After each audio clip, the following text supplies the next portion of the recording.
This tutorial is going to show you the power of Google Forms.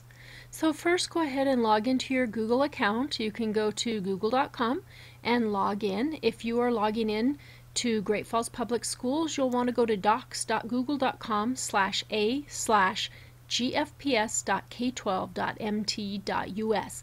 So that's docs.google.com/a/ and then our web address. You'll use your regular login to log in, and then you will see this screen here. If you don't have any docs yet, it'll be blank, but otherwise you'll see this over on the side. I'm going to click on Create, and I'm going to pick Form. And I will get a blank form, and it's untitled, so I'm going to title it my sample form.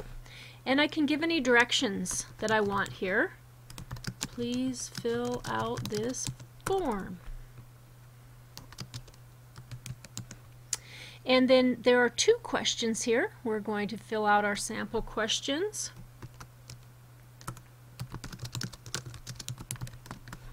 And you'll notice I can put a help text if I need to give any directions.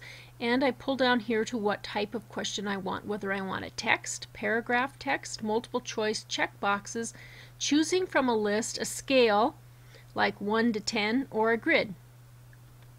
So I'm going to leave that as text because I want a name. I want to make this required, and I click Done.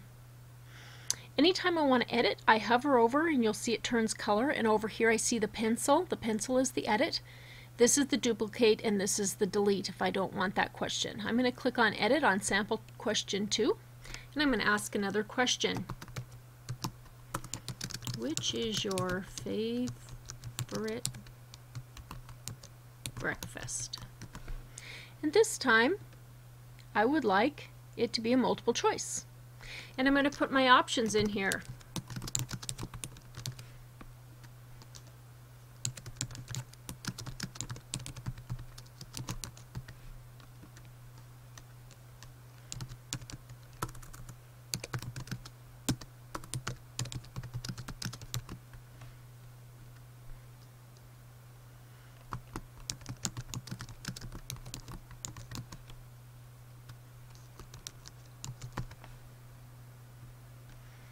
Notice that I can say add other, and that's where they can add their own answer.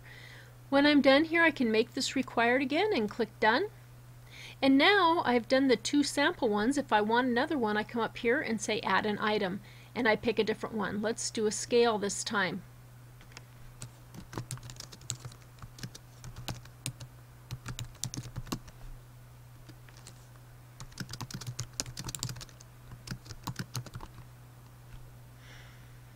And 1 to 5. Notice that you can change your scale if you like.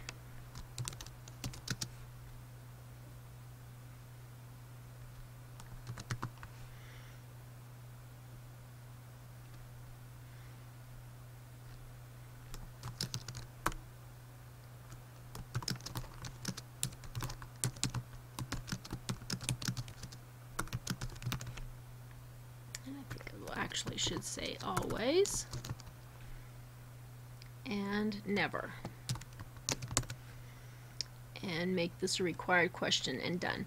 And you would continue on adding questions, and then when you're done, make sure that you click on Save.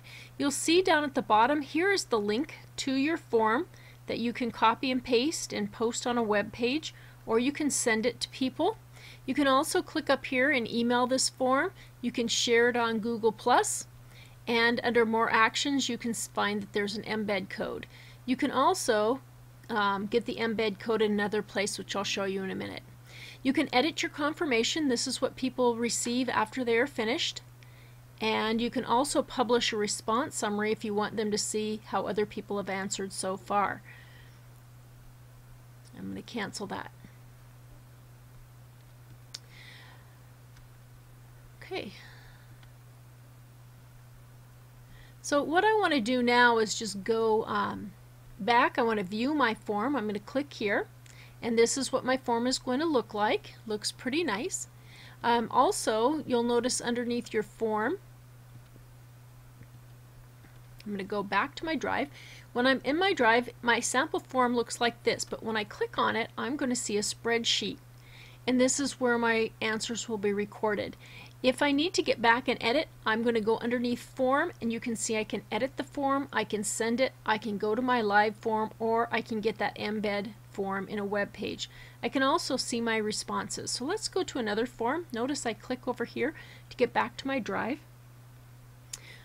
and take a look at one that I have some results on. So here's a form.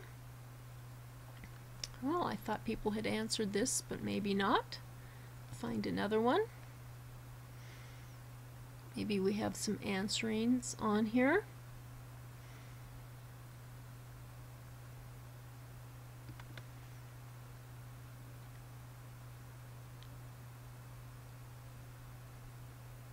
Okay, this quiz has some results, so I can go to Forms, Show Summary of Responses.